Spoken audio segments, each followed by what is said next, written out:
মদিনাতুল মুনাওয়ারা থেকে ভারতের জমিনে আসছেন এক আল্লাহর বান্দা কালেমার দাওয়াত নিয়া। নাম আপনারা সবাই জানেন, খাজা মুঈনুদ্দিন চিশতি আজমিরি রহমাতুল্লাহ আলাইহি। ভারতের জমিনে আসিয়া ভারতবর্ষে দাওয়াত দিলেন। দাওয়াত দিয়া দিয়া লক্ষ লক্ষ বিধর্মী কালেমা পড়লো। খাজা মুঈনুদ্দিন বড় আনন্দিত। একদিন মায়ের সামনে খুব আনন্দ করে, মা ডেকে বলে, খাজা মুঈনুদ্দিন এত আনন্দ কেন করো?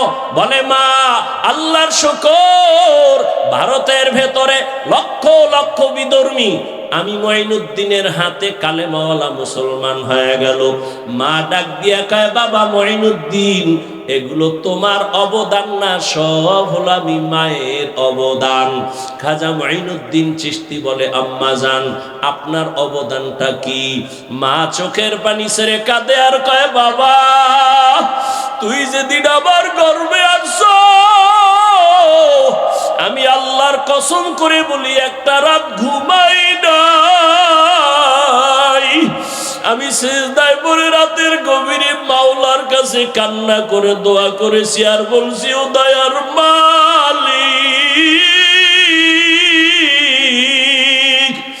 আমার গর্বের সন্তানটাকে তুমি তোমার ওলি বানাইয়া পাঠাইয়া দিও।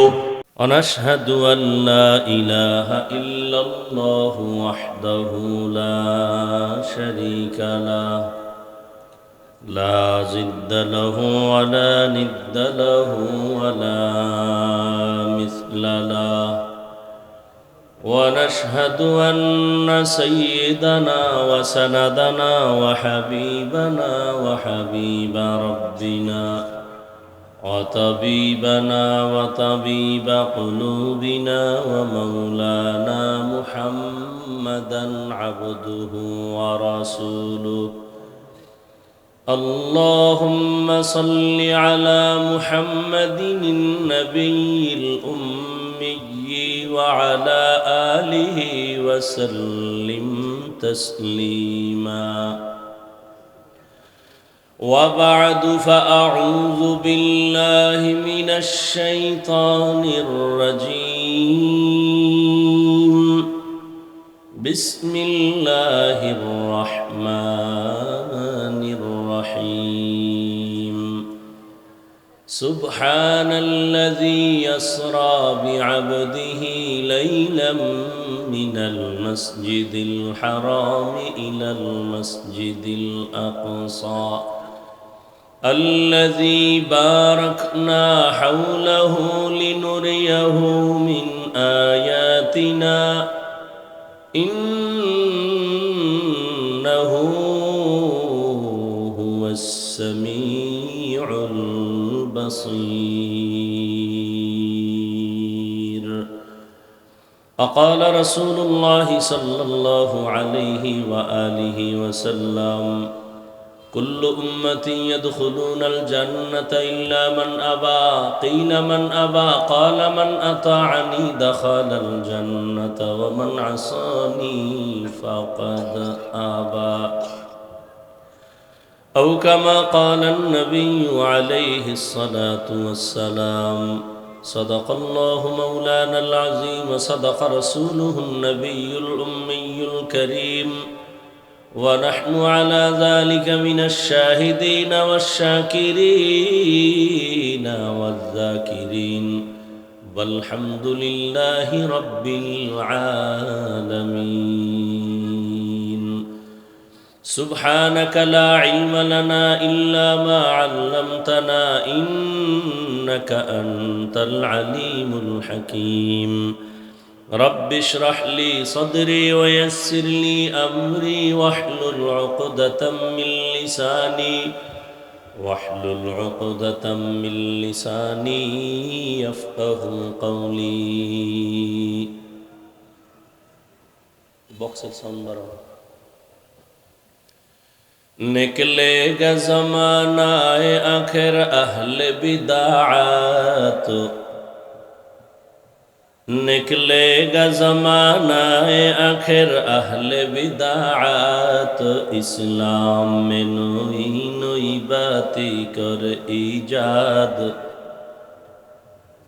इस्लाम में नई नई बातें कर ईजाद।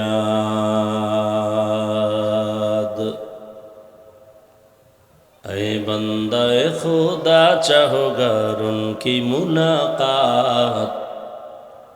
ऐ बंदा खुदा चाहोगर उनकी मुलाकात। जल्दी से आ बैठे सुनो हजरत की नसीहत।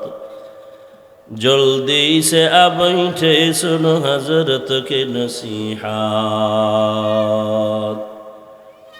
मेराज के हमारा नबी सबअ समावात। मेराज के हमारा नबी सबअ समावात। नहीं भूला वहाँ नबी हम गुनहगार उम्मत। नहीं भूला वहाँ नबी हम गुनहगार उम्मत। ला इलाहा इल्लल्लाह ला इलाहा इल्लल्लाह ला इलाहा इल्लल्लाह ला इलाहा इल्लल्लाह ला इलाहा इल्लल्लाह ला इलाहा इल्लल्लाह ला इलाहा इल्लल्लाह ला इलाहा इल्लल्लाह ला इलाहा इल्लल्लाह ला इलाहा इल्लल्लाह ला इलाहा इल्लल्लाह ला इलाहा इल्लल्लाह ला इलाहा इल्लल्लाह मुहम्मदुर রাসূলুল্লাহ।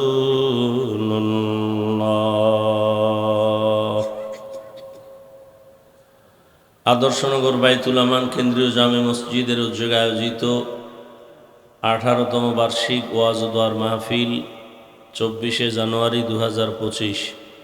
মহতি এই মাহফিলে উপস্থিত মুহতারাম সম্মানিত সভাপতি আলহাজ আব্দুল মতিন সাহেব, অন্যান্য ব্যক্তিবর্গ, হযরত উলামায়ে কেরাম, অত্র অঞ্চলের বিভিন্ন স্থান থেকে আগত আল্লাহ পাকের আশিকিন, জাকিরিন, শাকিরিন, মুহিব্বিন, মুরব্বিয়ানে আযম, কলিজার টুকরা আমার সমবয়সী যুবক বন্ধুগণ, স্নেহের ছোট ভাই, পর্দার আড়ালে মাইকের আওয়াজ শ্রবণরতা মা বোনেরা, আল্লাহ পাকের দরবারে শুকর যে আল্লাহ আমাদেরকে সুস্থ রেখেছেন এবং পৃথিবীর শ্রেষ্ঠ মজলিস উলামায়ে আহলে হকের মজলিস, গুনাহ মাফের মজলিস, তওবা কবুলের মজলিসে আমাদেরকে আল্লাহ কবুল করেছেন। নেয়ামতের শুকর আদায়ার্থে সকলেই পড়ি আলহামদুলিল্লাহ। দরুদ ও সালাম সৈয়দুল মুরসালিন রহমাতুল লিল আলামিন শফিউল মুজনিবিন খাতামুন নবিয়্যিন সৈয়দুস সাকালাইন ইমামুল মুরসালিন শফিয়ে আযম রসুল আকরম রহমত আলম নবিয়ুল আরব আল আজম হাবিব কিবরিয়া আশরফুল আম্বিয়া সৈয়দুল আম্বিয়া হযরত মুহাম্মদুর রাসূলুল্লাহ সাল্লাল্লাহু আলাইহি ওয়া আলিহি ওয়াসাল্লামের উপর সর্বোপরি শুকর যাদের অক্লান্ত পরিশ্রমের মাধ্যমে আজ সুন্দর আয়োজন, সময় পরামর্শ অর্থ দিয়ে দোয়া করে উপস্থিত হয়ে মাইক লাইট প্যান্ডেলের ব্যবস্থাপনার মাধ্যমে সার্বিক সহযোগিতা যারা করেছেন, এলাকার যুবক, বৃদ্ধ, ব্যবসায়ী, শ্রমিক, চাকুরিজীবী, বিভিন্ন শ্রেণী পেশার মানুষ, মসজিদের কমিটি বৃন্দ সহ প্রত্যেককেই আল্লাহ পাকে খেদমতের বরকতে দুনিয়াতে শান্তি, পরকালে মুক্তির ব্যবস্থা করে দিন। আল্লাহ মাহফিলের বরকতে এলাকার প্রত্যেকটা কবরকে জান্নাত বানায় দেন। মসজিদের খেদমত করে যারা আজ দুনিয়া থেকে চলে গেছেন, আল্লাহ পাক তাদেরকে মসজিদের খেদমতের বরকতে জান্নাত দান করেন। যারা বেঁচে আছেন আল্লাহ সুস্থতার সাথে নেক হায়াত দান করেন, মুসিবত থেকে আল্লাহ হেফাজত করেন। হযরত উলামায়ে কেরাম আলোচনা করেছেন, উলামায়ে কেরামদের কথাগুলো উম্মাহকে সহি তরিকায় আমল করার তৌফিক দান করেন। উলামায়ে কেরামের ইজ্জতকে আল্লাহ বেশি বেশি বাড়ায় দেন।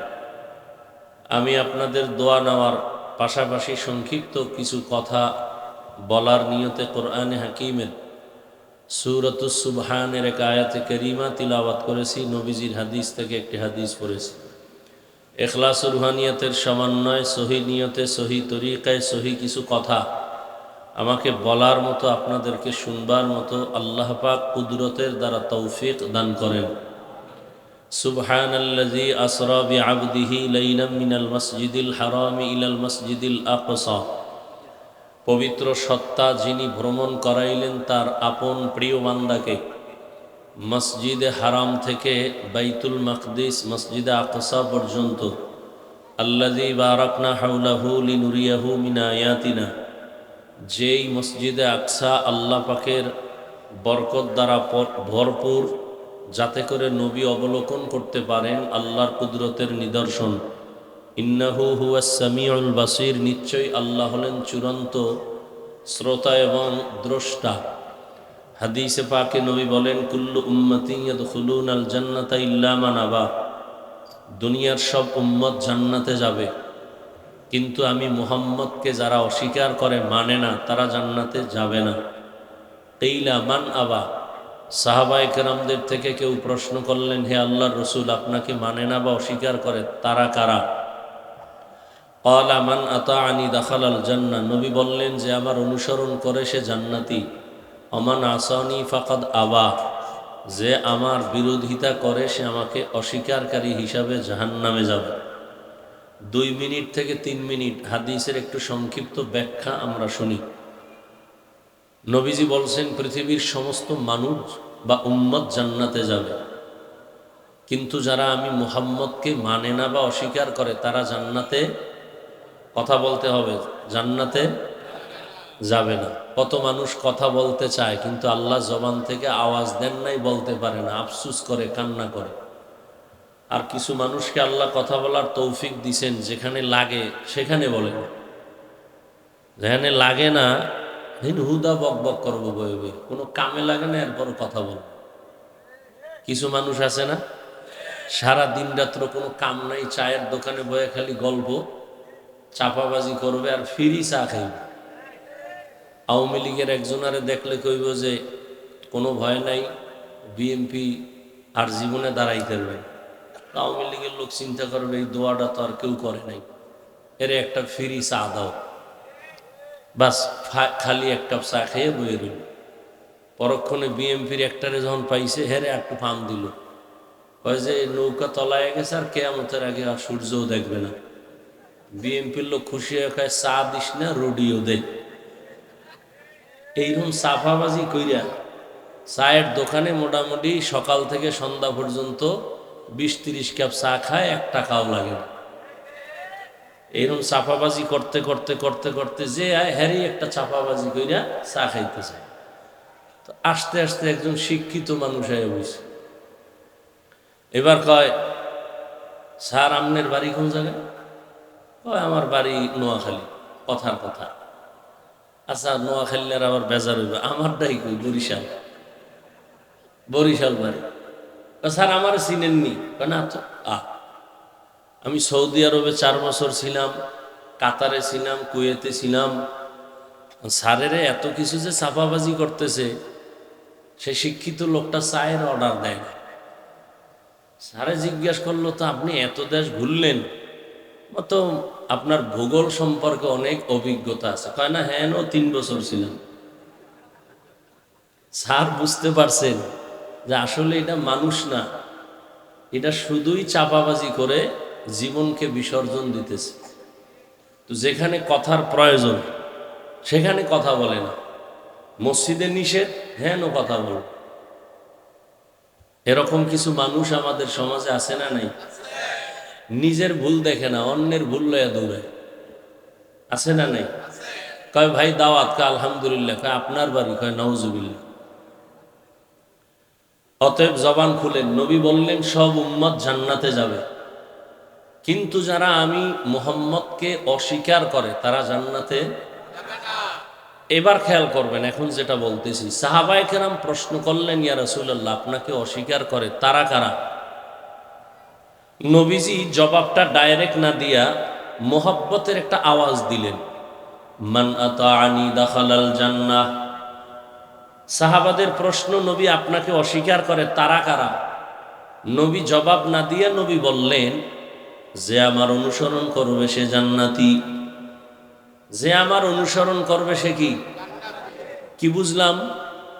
যে নবীর অনুসরণ করে সে জান্নাতি, তার মানে সে নবী মানে, সে নবী মানে।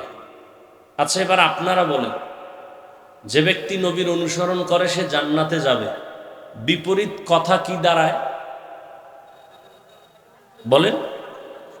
যে নবীর অনুসরণ করে না সে জান্নাতে না, কিন্তু নবী এ কথা বলেন নাই। খুব খেয়াল করেন, সাহাবাদের প্রশ্ন হলো, নবী আপনাকে মানে না, অস্বীকার করে তারা কারা? নবী জবাব দেওয়ার আগে বললেন, যারা আমার অনুসরণ করে তারা জান্নাতে যাবে। বিপরীত কথা আসে, যারা অনুসরণ করে না তারা জাহান্নামে। কিন্তু নবী এ কথা বলেন নাই যে যারা আমার অনুসরণ করে না তারা জাহান্নামে যাবে, নবী এ কথা বলেন নাই। নবী কি বলছেন? ওমান আসানি ফাকাদ আবা, যে আমার বিরোধিতা করে সে জাহান্নামে যাবে। কি বুঝলাম? যারা নবীর আদর্শ মতো চলে না তারা দুই দল। কয় দল? এক দল দরদি আর এক দল বিরোধী। ভিন্ন শব্দে বলা যায় এক দল আগ্রহী আর এক দল বিদ্রোহী। আরো স্পষ্টভাবে বলি, ধরে নেন কথার কথা, ডান দিক থেকে প্যান্ডেলের একটা যুবককে জিজ্ঞাসা করলাম, এই যুবক, নবীর আদর্শে দাড়ি রাখো না কেন, নামাজ পড়ো না কেন? যুবক বলে, হুজুর দরকার, নবীর আদর্শে নামাজ পড়া দরকার, দাড়ি রাখা দরকার, চেষ্টা করি, পারি না, দোয়া করেন, ইনশাআল্লাহ চেষ্টা করব। কি বুঝলেন? সে দরদি না বিরোধী? বিদ্রোহী না আগ্রহী? আচ্ছা, বাম দিক থেকে একজনকে জিজ্ঞাসা করলাম, এই যুবক, নবীজির আদর্শে দাড়ি রাখো না কেন, নামাজ পড়ো না কেন? যুবক আমার কথা শেষ না হতেই বলল, দাড়ি না রাখলে অসুবিধা কি, নামাজ না পড়লে অসুবিধা কি? কি বুঝলেন? দরদি না বিরোধী? আগ্রহী না বিদ্রোহী? রসুলের আদর্শ মানার ক্ষেত্রে বিদ্রোহীর আর এক নাম তাজা বেঈমান। খুব কঠিন কথা, কিন্তু দোনোজনই দাড়ি নেই, একজন আগ্রহী আর একজন বিদ্রোহী। আগ্রহী মুমিন, বিদ্রোহী বেঈমান। এই জন্য একজন দাড়ি রাখে না, তাকে গালি দেওয়া, আগে বুঝতে হবে সে কি আগ্রহী না বিদ্রোহী। যদি আগ্রহী হয় মুমিন, দাড়ি না রাখলেও মুমিন, আর বিদ্রোহী দাড়ি রাখলেও বেঈমান। খুব কঠিন কথা কিন্তু। যে ব্যক্তি দাড়ি রাখে না আর একজন দাড়ি পছন্দ করে না, দুইজন সমান। যে দাড়ি রাখে না সে মুমিন, যে দাড়ি পছন্দ করে না সে বেঈমান। যে নামাজ পড়ে না সে মুমিন, যে নামাজকে পছন্দ করে না সে বেঈমান। যে ইসলামের রাজনীতি করে না সে মুমিন, আর একজনে ইসলামের রাজনীতি পছন্দ করে না, বেঈমান। খুব কঠিন কিন্তু, আল্লাহ বুঝার তৌফিক দান করেন। তাহলে যে নামাজ পড়ে না তাকে গালি দেওয়া, যে নামাজ পছন্দ করে না তাকে ছাড় দেওয়া যাবে না, সুযোগ পেলেই জুতার বাড়ি। যে দাড়ি রাখে না তাকে গালি দেওয়া, যে দাড়ি পছন্দ করে না তাকে ছাড় দেওয়া। হ্যাঁ, যে ইসলামের রাজনীতি করে না তাকে গালি দেওয়া, যে কোরআনের আইনের রাজনীতি পছন্দ করে না তাকে ছাড় দেওয়া। ব্যবধান আছে না নাই? একজন মুমিন আর একজন বেঈমান। নামাজ পড়া কার হুকুম? তোমারে এই বেয়াদবিমূলক, বেঈমানিমূলক, গাদ্দারিমূলক প্রশ্ন করতে কে সাহস দিল যে না পারলে অসুবিধা কি? তো মদিনায় গিয়ে নবীরে বলো, রসুল তোমার আদেশের দাড়ি না রাখলে অসুবিধা কি? রসুল যদি বলে তোর মতো বেয়াদব উম্মত আমি মুহাম্মাদের না হইলে অসুবিধা কি? আল্লাহ হেদায়াত দান করুন। তাহলে হাদিসের কথায় কি বুঝলেন? যে নামাজ পড়ে না সে বেঈমান, তাকে গালি দেওয়া যাবে? আগে বুঝতে হবে সে কি দরদি না বিরোধী। যতক্ষণ বুঝবেন না ততক্ষণ গালি দেওয়া যাবে না। আল্লাহ বুঝার তৌফিক দান করুন। এবার আসেন যে আয়াত পড়েছি, বর্তমান আরবি রজব মাস, 23 তারিখ চলে গেল, 24, সামনে শাবান, এরপরে রমাজান। আলোচনা বিস্তারিত করা যাবে না, সময়ের প্রয়োজন। বয়ান করা, বয়ান শোনা, বক্তার এলেম আমলের বাহাদুরিতে ওয়াজ করা যায় না, বয়ান হয় না। বয়ান হওয়ার জন্য লাগবে বাতিনিভাবে আল্লাহর রহমত, জাহিরিভাবে লাগবে শ্রোতাদের অন্তরের মোহব্বত। এই দুই জিনিস যখন পাওয়া যাবে তখন আল্লাহ বয়ান বের করে দিবেন। আল্লাহ পাকে মাহফিল কবুল করে। মেরাজ সম্পর্কে কিছু আলোচনা করব, যদি আপনাদের ধৈর্য হয়, না হয় মাঝখান দিয়ে লাইন কেটে দিয়ে দোয়া করে দিব। আল্লাহ সবাইকে কবুল করেন। ভূমিকা স্বরূপ বর্তমান আরবি মাস কি মাস? সামনে শাবান, এরপরে রমাজান। রজব মাস আসলে আমরা বক্তারা, ইমাম সাহেবরা মেরাজের বয়ান করি, এবং অনেকের ধারণা মেরাজের কারণে রজবের সম্মান বেড়ে গেছে। মুসলমান হিসেবে আরবি মাসের নামগুলো অন্তত মনে রাখা ওয়াজিবে কিফায়া। মুসলমান হিসাবে আরবি মাসের নাম মনে রাখবে দূরের কথা, বাঙালি হিসাবে বাংলা মাসের নামই জানে না। আরো আশ্চর্য হলো, যেই বাংলা ভাষার জন্য জীবন দিল 4 যুবক, সেই দিনটাকেও স্মরণ করে বাংলা বাদ দিয়া। কি দিয়া স্মরণ করে বলেন তো? এরা কি 21শে ফেব্রুয়ারি বলার জন্য জীবন দিছিল? জাগ্গা, ওদিকের চিন্তা করে লাভ নাই। তো মুসলমান হিসেবে আরবি মাসের নামগুলো জানা খুব দরকার। তবে বাঙালি চালাক তো, যেই মাসে মোটামুটি খাওন টাউন আছে ওটি মোটামুটি মনে থাকে। যেমন সামনে শবে বরাত আসতেছে, এক খাওন, আবার এই মেরাজের আর এক খাওন। রমজানে তো খাওন কোনো টেনশনই নাই, রোজা না রাখলেও ইফতারি মিস যায় না। এরকম কিছু বেরোজাদার আছে না? এই মাসগুলো সব মনে রাখে। তো রজব মাস মেরাজের কারণে দামি না, বরং আসমান জমিন সৃষ্টি থেকে এই রজব দামি। সূরা তাওবার মধ্যে আল্লাহ বলেন, ইন্না ইদ্দাতাশ শুহুরি ইনদাল্লাহি 12 শাহরান ফি কিতাবিল্লাহ ইয়াওমা খালাকাস সামাওয়াতি ওয়াল আরদ মিনহা আরবাআতুন হুরুম যালিকাদ দীনুল কাইয়্যিম। আল্লাহ তাআলা বলেন, গণনার আকারে বছরে মাস হবে 12টা। কয়টা? সিদ্ধান্ত কার?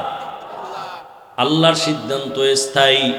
বছরে গণনার আকারে মাস হবে 12টা।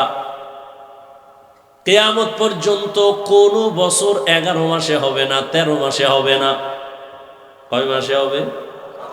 দিন বা সময় কম হতে পারে, যেমন সূর্যের হিসাবে বছরে দিন বেশি, চাঁদের হিসাবে দিন কম। প্রতি বছর চাঁদের বছরে 10 দিন হাতে থেকে যায়, কিন্তু মাস হবে 12টা। 13 মাসেও হবে না, 11 মাসেও কোনো বছর হবে না। আল্লাহ বলেন, এই সিদ্ধান্ত আমি করলাম, এবং এই 12 মাসের মধ্যে 4 মাস বড় দামি। কয় মাস? অন্য মাসও দামি, তবে এই 4 মাস আরো বড় গুরুত্বপূর্ণ। হজের মাস, হজের আগের মাস, হজের পরের মাস, আর এখন রজব, জিকাদা, জুলহিজ্জা, মুহররম আর রজব। আল্লাহ বলেন, এই সিদ্ধান্ত কোন দিন করলাম? ইয়াউমা খালাকাস সামাওয়াতি ওয়াল আরদ, আসমান জমিন আমি যেদিন সৃষ্টি করেছি, ওই দিন আমি সিদ্ধান্ত নিয়া কলমকে বললাম, লৌহে মাহফুজে লিখে দাও। আসমান জমিন সৃষ্টির দিন আল্লাহ তাআলা লিখে দিয়েছেন লৌহে মাহফুজে যে 4 মাস বড় দামি। এর মধ্যে রজব আছে না নেই?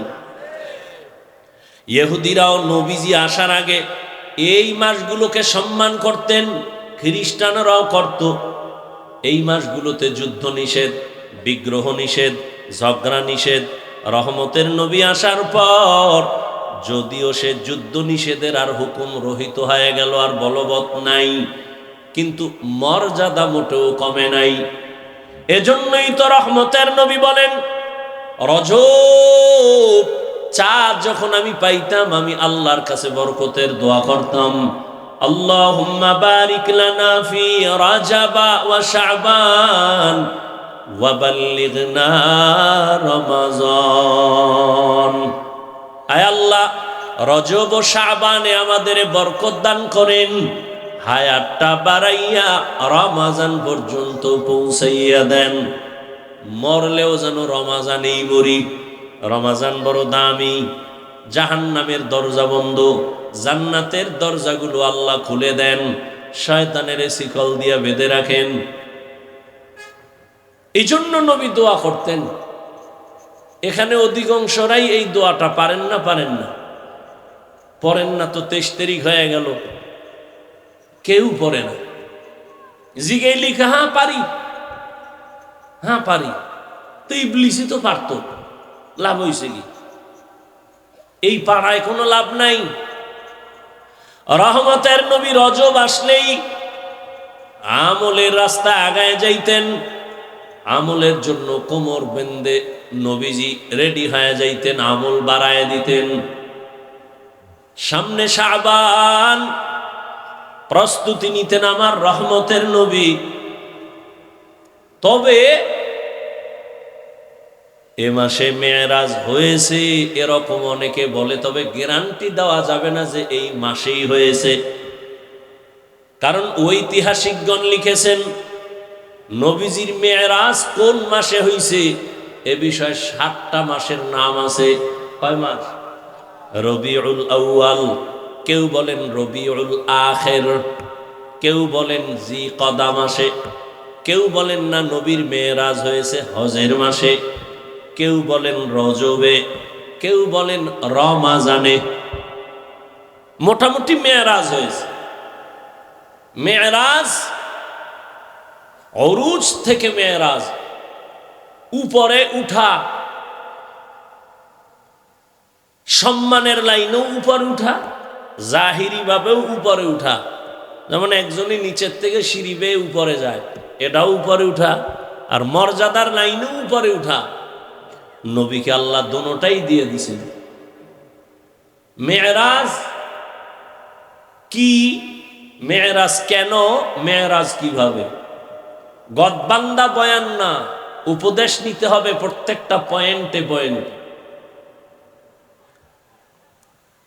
রহমতের নবীর মেরাজ, আল্লাহ যত নবী রসুল পাঠাইছেন সবার মেরাজ হয়েছে, তবে সব নবীদের মেরাজ জমিনের মধ্যে, নবীর মেরাজ আরশে আজিম পর্যন্ত। এই মেরাজ আবার 2 প্রকার, জাহিরি মেরাজ আর বাতিনি মেরাজ। জাহিরি মেরাজ হলো রহমতের নবী বোরাকে চড়িয়া বাইতুল মাকদিসে যান, ওখান থেকে উপরে আসমানে। বাতিনি মেরাজ হলো মর্যাদা উপরে, কিন্তু এটা জাহেরে দেখা যায় না। যেমন এক জায়গায় বসা একই দস্তারখানে রহমতের নবীও, আবু বকর, ওমর, ওসমান, আলীও একই দস্তারখানে খাইতেছেন, কিন্তু মর্যাদা রহমতের নবীর কোনো তুলনা নাই। মেরাজ মানি সম্মান উপর দিকে, ঊর্ধ্বগতিতে সম্মান বাড়ানো। রহমতের নবীকে আল্লাহ বাতিনি মেরাজ দিলেন, জাহিরিটাও দিলেন। আর অন্য নবীর মেরাজ জমিনে, রহমতের নবীর মেরাজ আসমানে আরশে আজিমে। কারণ 1 নাম্বার। দ্বিতীয় কথা হলো সব নবীদের মেরাজ হলো ইমতিহান, আর আপনার আমার রহমতের নবীর মেরাজ হলো ইনআম। সব নবীদের মেরাজ পরীক্ষা, রহমতের নবীর মেরাজ হলো পুরস্কার। আদম আলাইহিস সালামের মেরাজ আরাফার ময়দানে, ইউনুস নবীর মেরাজ মাছের পেটে, জাকারিয়ার মেরাজ করাতের নিচে, ইব্রাহিম নবীর মেরাজ আগুনের ভেতরে, ইসমাইল নবীর মেরাজ সুরির নিচে, এইভাবে আল্লাহ মেরাজ দিলেন জমিনে, নবীরটা উপরে কেন? কয় যেই নবীর নবুয়াদের সীমানা যতটুকু, মেরাজের সীমানাও ততটুকু। মেম্বার সাহেব তার সীমানা দেওয়া আছে একটা ওয়ার্ড, সেই ওয়ার্ড খালি ঘুরে ঘুরে খবর নেয় জনগণের কি হালাত। চেয়ারম্যানের সীমানা আরো বেশি, সে পুরা ইউনিয়ন ঘুরে। মন্ত্রীর সীমানা আরো বেশি, এমপির আরো বেশি, সে পুরা দেশ ঘুরে। সরকারের সীমানা আরো বেশি, সব ঘুরে। মেম্বার ইউনিয়ন ঘুরে না, চেয়ারম্যান এমপির আসন ঘুরে না, যার যেই সীমানা ওই সীমানাই ঘুরে। মুসা নবীর নবুয়তের সীমানা যতটুকু, ওই জায়গায় নবী ঘুরেন, আর মেরাজ হচ্ছে। ঈসা নবীর সীমানা যতটুকু নবুয়তের, মেরাজের সীমানাও ততটুকু। রহমতের নবীর নবুয়তের সীমানা আরশে আজিম পর্যন্ত, মেরাজ আরশে আজিম পর্যন্ত।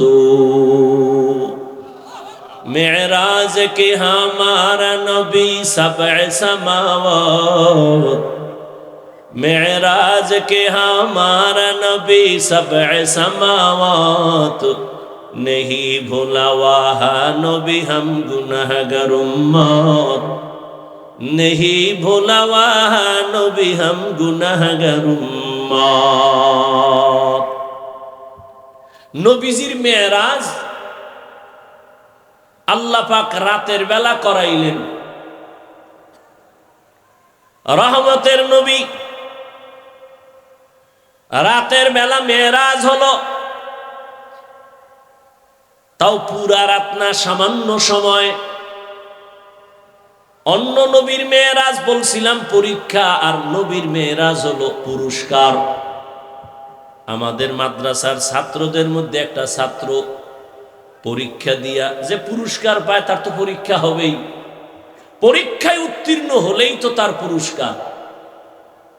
ছাত্র যখন উত্তীর্ণ হইতে হইতে পুরা দেশের মধ্যে এক, স্কুলের একটা ছেলে পুরা স্কুল না দেশের মধ্যে নাম্বার 1, পোস্টারিং করে, মাইকিং করে, প্যান্ডেল করে, মানুষজন ডাক দেয়, আমগো স্কুলের ছেলেটা সারা বাংলাদেশে 1, মাদ্রাসার ছেলেটা 1, পুরস্কার দিব, লোকজন জমাও, মিষ্টি বিতরণ করো, মাইক লাগাও।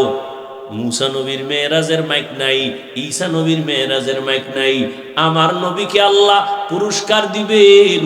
আল্লাহ তাআলা সব নবী রাসূলদের এলান করায় দিলেন, বাইতুল মাকদিসে হাজির হও, রহমতের নবী সেখানে আসবেন, আমি আল্লাহ সেখান থেকে উপরে নিয়া পুরস্কার দেওয়ার জন্য রেডি করতেছি। রহমতের নবীরে আল্লাহ পাক পুরস্কার দেওয়ার জন্য রেডি করাইলেন। এখন অনেকে এখনো ১৫০০ বছর পরে বহু বেঈমান আর নাস্তিক নবীর মেরাজকে এখনো বিশ্বাস করে না। বলে স্বপ্ন জগতে হয়েছে, রুহের জগতে হয়েছে, সশরীরে হয় নাই। এখনো বহু নাস্তিক বেঈমানরা নিয়ে কথা বলে। আল্লাহ তাআলা বলেন সুবহান, পবিত্র সত্তা আল্লাহ। আল্লাহ তো সবসময় পবিত্র, আবার কেন পবিত্র বললেন? পবিত্র বলার কারণ মানুষের ধারণা থাকতে পারে উল্টা পাল্টা। এই অল্প সময় নবীকে আসমান পর্যন্ত কেমনে নিলেন, নবী কেমনে গেলেন, গিয়া আবার চলে আসলেন। এখানে একটা কথা আমাদের ভুল, নবী যান নাই, আসেন নাই, আল্লাহ নিয়েছেন। নবী মেরাজে গেছেন না আল্লাহ নিছেন? আল্লাহ নিছেন। তা আল্লাহ নিছেন বললে আর ভেজাল নেই কেন? আল্লাহ তো বলেন আমি সুবহান, আমি তো পবিত্র। তোমাদের হাজারো প্রশ্ন আছে, কেন তোমার মেধা দুর্বল? আমি আল্লাহ তো কোনো দুর্বলতার মধ্যে নাই। তোমার দুর্বলতার জন্য তুমি খানা খাও, খাওয়ার পরে আবার তুমি ঘুমাও। আমি আল্লাহর লা তাখুযুহু সিনাতুন ওয়ালা নাওম, আমি আল্লাহর ঘুম নাই, তন্দ্রাও নাই, আমার মধ্যে কোনো দুর্বলতা নাই। তোমার মেধা দুর্বল, আমি সব দুর্বলতা থেকে পাক। তোমার যত দুর্বলের ধারণা সব থেকে আমি পবিত্র।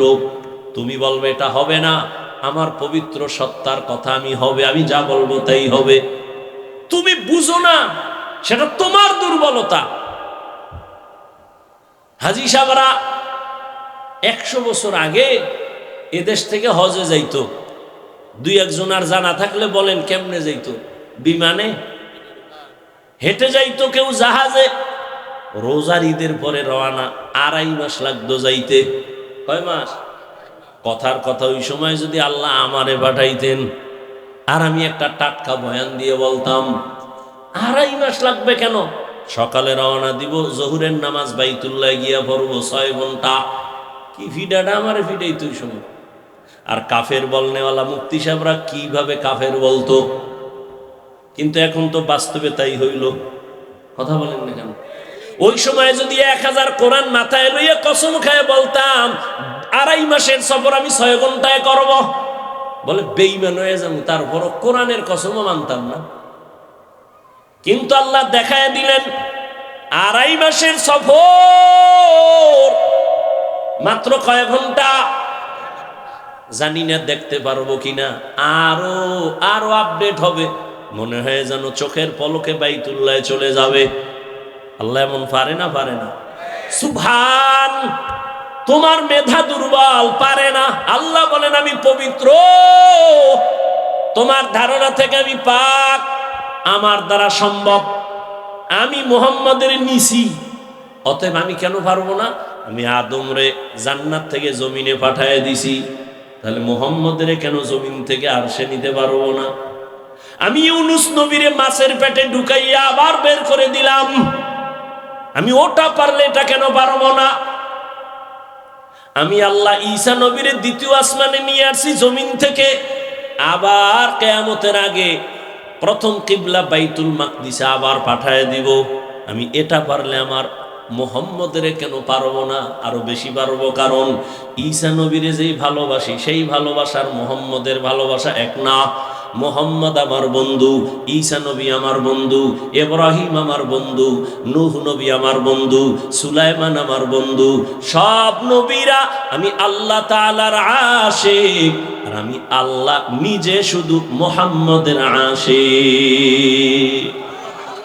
ইমামুল আউয়ালিনাল আখিরিন বাহরে সাদকা রাহমাতাল লিল আলামিন সাইয়্যিদুল কাউনাইন খাতমুল মুরসালিন আখির আমদ বুদে ফখরুল আউয়ালিন। আমি তো রাসূলের আশিক, আমি কেন তার জন্য পারবো না? আমি তো ওই পবিত্র সত্তা। আমি আল্লাহ পাক ইদ্রিসের আসমানে নিয়ে গেছি, মুহাম্মদের কেন পারবো না? আমি আল্লাহ আদমের ভারতের চরণদ্বীপে পাঠায় দিলাম, হাওয়াকে জেদ্দায় পাঠায় দিলাম। আমি আল্লাহ আমার প্রিয় নবী ওজায়েরের আমি 100 বছর জমিনে মাইরা এরপরে আবার জিন্দা করালাম। আমি আমার মুহাম্মদরে কেন পারবো না? তোমার মেধার এই দুর্বলতা থেকে আমি সুবহান, আমি পবিত্র।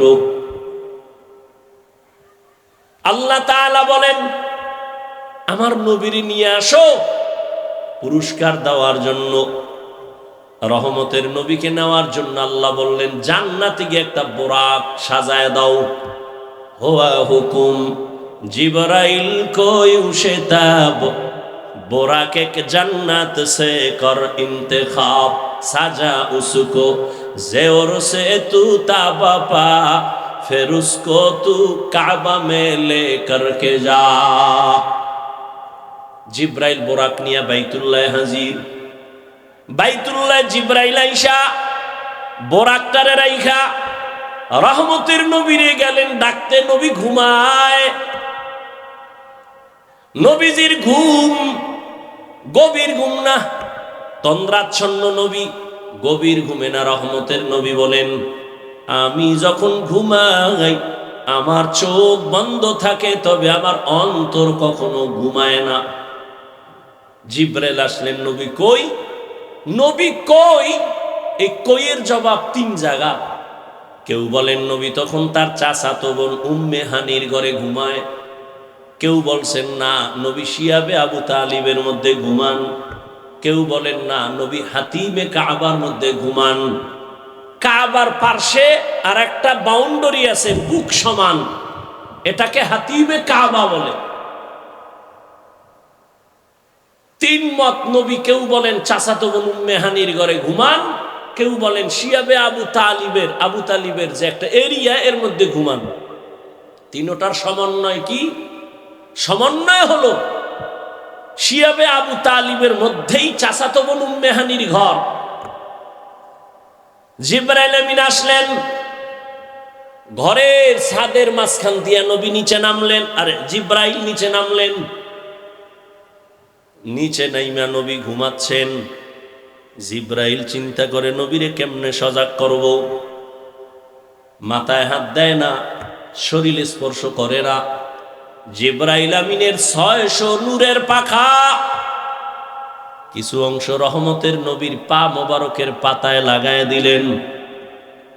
রহমতের নবী সজাগ হয়ে দেখে উপরের ছাদ খালি। আমাদের বিল্ডিং না, খেজুর পাতার ঘর, এই বিল্ডিং পাইব কই?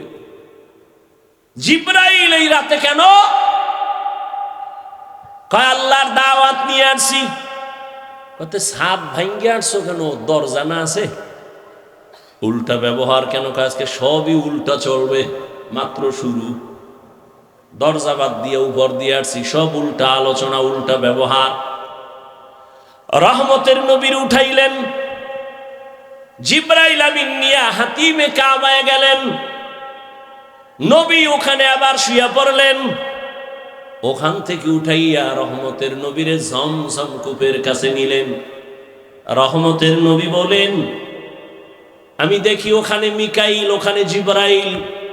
আমাকে চিৎভাবে মাটিতে শোয়াইলেন, আমার বুকটাকে মাঝখান দিয়া চিরলেন, আমার ভেতর থেকে কলবকে বের করলেন, স্বর্ণের পেয়ালায় রাখলেন, ঝমঝমের পানি দিয়া ধুইলেন। আমি সব দেখতেছি, কথা বলি না। আমার ডানে 70,000 ফেরেশতা দাঁড়ানো, বামে 70,000 ফেরেশতা দাঁড়ানো, সামনে 70,000 ফেরেশতা, আমার পেছনে 70,000 ফেরেশতা। আমি সব দেখতেছি। আবার ভেতরে কলব দিয়া আটকায় দিলেন, সেলাই লাগলো না, রক্ত গেল না, কোনো ব্যথাও পেলাম না। এটা ওপেন হার্ট সার্জারি। এইভাবে ওপেন হার্ট সার্জারি আমার জীবনে 4 বার হয়েছে। ডাক্তার, তুমি ওপেন হার্ট সার্জারি কইরা লাভ দিছো, সাকসেস। আল্লাহ কয় আমার নবীরে দিয়ে তো আমি আরো আগেই সাকসেস। ওপেন হার্ট সার্জারি তো আমার রহমতের নবীর দিয়া করলাম, জিব্রাইলের দিয়া 4 বার। কুদরতের অপারেশন। কেন? এক আল্লাহর বান্দা ঘুমের মধ্যে মনে হয় বলেই ফেলছিল, নবীর ভিতরে কি আবার ময়লা আসেনি? কলকটা বের করে আবার কেন ধুইবেন? না না না, সৌদি আরবে হজে যাব, এখন সরকার নাকি বাধ্য করছে। আগে হালকা ছিল, এখন বাধ্য, টিকা লাগাও। ওখানের আবহাওয়া এখানের আবহাওয়া কিনা এক না। ইনজেকশন মারো, ঔষধ নিয়া বডিটারে তাজা করো, কারণ সেখানে সফা মারওয়ায় দৌড়ানো লাগবে। ওখানের গরমের তাপ বেশি, ঠোঁট ফেটে যাবে, হাত ফেটে যাবে। এখান থেকে মেডিসিন মেরে তুমি ওখানের আবহাওয়া যেন নিতে পারো, সেই পাওয়ার নিয়ে বের হও। টিকা লাগাও, ইনজেকশন লাগাও। রহমতের নবীর আল্লাহ আরশে আজিমে নিবেন, লামা কালা জামা। ওখানে কত স্তর পাড়ি দেওয়া লাগবে। আল্লাহ পাক রহমতের নবীকে এই পাওয়ার গুলো ঢুকায় দিলেন। অনেক উলামায়ে কেরাম বলেন, হাউজে কাউসারের থেকেও জমজম পানির মূল্য আরো বেশি। রহমতের নবীকে সাহাবায়ে কেরাম প্রশ্ন করলেন, ইয়া রাসূলুল্লাহ,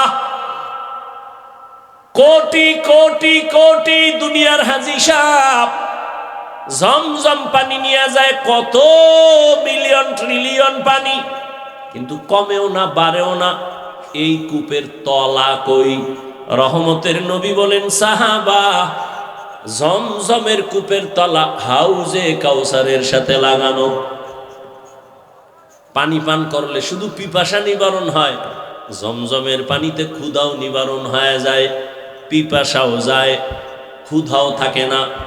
রোগও থাকে না। আল্লাহ এত বিশেষত্ব এই পানির মধ্যে রাখছেন। রহমতের নবী বললেন, আমি 2 রাকাত নামাজ পড়লাম আর ওযু বানাইলাম। এখান থেকে কি সবক পাই? বলে রহমতের নবীর মেরাজের সফর শুরু মসজিদ থেকে, উম্মতেরও মেরাজ হবে মসজিদ থেকে, ঘরে না। কোথায়? মসজিদের মধ্যে মেরাজ। মেরাজ মানে সম্মান। আমার মাওলার সাথে গভীর কানেকশন চলতেছে। এই জন্যই তো নামাজি যখন নামাজে দাঁড়াই আগে রবের পবিত্রতার ঘোষণা দেয়, সুবহানাক, পবিত্র সত্তার গুণগান, সুবহানাকাল্লাহুম্মা বিহামদিকা ওয়া তাবারাকা ইসমুকা ওয়া তাআলা জাদ্দুকা ওয়া লা ইলাহা গায়রুক। নামাজ ও ইবাদত, হজ ও নামাজের মতো ইবাদত, যাকাত দেওয়া নামাজের মতো ইবাদত। হজের মধ্যে কেউ যদি সালাম দেয় নেওয়া যায় না? যায় না? এই হজ করতেছে, তাওয়াফ করতেছে, একজনে সালাম দিছে, নেওয়া যাবে না? আপনি যাকাত দিতেছেন, একটা ফরজ আমল, কেউ সালাম দিলে নেওয়া যাবে না? খানা খাওয়া যাবে না? যাবে না? যাবে। হজের মতোই তো নামাজ ইবাদত। নামাজে দাঁড়াইলে কেন সালাম নিষেধ? নামাজে দাঁড়াইলে কেন বান্দা তোমার খানা নিষেধ? এখন আর চলবে না, কারণ এটা মেরাজ চলতেছে, রবের সাথে গভীর কানেকশন চলতেছে। তুমি যখন বলো আলহামদু, তখন রব বলে লিমানিল হামদ। আল্লাহ তোমাকে জিজ্ঞাসা করে তুই কার প্রশংসা করলি? বলে মানিল আল্লাহ, লিল্লাহ। আল্লাহ প্রশ্ন করেন মানিল্লাহ, আল্লাহকে বলে রব্বুল আলামিন। রব্বুল আলামিনকে বলে রহমানুর রহিম। আল্লাহর সাথে মেয়েরাজ চলতেছে। এখন সালাম দিলেও বন্ধ, সালাম দেওয়া যাবে না, খানাও যাবে না। মেয়েরাজ থেকে ফারেক হইয়া যখন বের হইলাম, যত পারো দাও খাবো, সালাম দিবি তাও নিব। মেয়েরাজ, রহমতের নবীর মেয়েরাজ চলতেছে। রহমতের নবী বলেন, আমি 2 রাকাত নামাজ শুরু করলাম। এখান থেকে উলামায়ে কেরাম বলেন, তুমি যে কোনো সফরে বের হও, 2 রাকাত নামাজ পড়ে ওযু করে চলে যাও। নবী বোরাকে উঠবেন, জিব্রাইল কয় উঠেন, নবী বোরাক রেডি। নবী উঠবেন, বোরাক কেমন যেন একটু বাহানা করে। এই জিব্রাইল কয়, বোরাক চিনছুনি কে? বলে হ্যাঁ চিনছি তো, বাহানা কেন? আমার মন চায় আমি মোহাব্বতের বাহানা করি, দুশ্মনের না। নবী যদি আমাকে আখিরাতের ময়দানে একটু ব্যবহার করেন, এটা আমি চাই। রহমতের নবী বললেন, আমি উঠলাম। বোরাকে যখন উঠলাম, আমার সাথে জিব্রাইল মিকাইল চলছে। আমি যাইতেছি মদিনাতুল মুনাওয়ারা, আমার প্রথম মঞ্জিল। নামলাম, আবার নামাজ পড়লাম। নবী বলেন, আমার বাইতুল্লাহ থেকে বাইতুল মাকদিস পর্যন্ত যাইতে 1 মাস লাগে। কয় মাস? কিন্তু আমি যখন বোরাকে উঠছি, বোরাকের 1 কদম দিয়া বাইতুল মাকদিসে চলে গেছি। কয় কদম? এটা কেমনে সম্ভব? আল্লাহ কয়, সুবহান, তোমার অসম্ভবের প্রশ্ন থেকে আমি পবিত্র, আমার দ্বারা সম্ভব। আমি আল্লাহ পাক রব্বুল আলামিন এটা সম্ভব করে নিলাম। আরে মানুষেরই যদি আল্লাহ সে ক্ষমতা দেয়, বিলকিসের সিংহাসন চোখের পলকে এনে দিছে এক মানুষ, ইলমওয়ালা সুলাইমান নবীর সামনে। রহমতের নবী বললেন, আমি বাইতুল মাকদিসে যাওয়ার মধ্যে আরো কয়েকটা স্টেশনে দাঁড়াইলাম। জিব্রাইল পরিচয় করালেন। এর মধ্যে আমার হঠাৎ নজর পড়ে গেল মুসা নবীর এলাকা তুর পর্বতে। এখান থেকে গেলাম, আবার সামনে নবীর কবর পর্যন্ত আল্লাহ দেখায় দিলেন। আমি দেখি মুসা নবী কবরের মধ্যে নামাজ আদায় করতেছেন। সুবহানাল্লাহ। আরো বিড়ি টানো তো সুবহানাল্লাহ জোরে আইব। সারাদিন মিথ্যা গীবত শেখা, এই জবানে সুবহানাল্লাহ আসবে কেমন? খারাপ লাগতেছে না? কষ্ট হলে বলেন, আমি অন্যদিকে দৌড় দিয়ে দোয়া করে দেই। আল্লাহ সবাইকে কবুল করে। মুসা নবী কবরের ভেতরে নামাজ আদায় করেন। কবরে জায়গায় এতটুকু আমার নামাজ পড়ে কেমনে? এক, নামাজের দরকারও বাকি।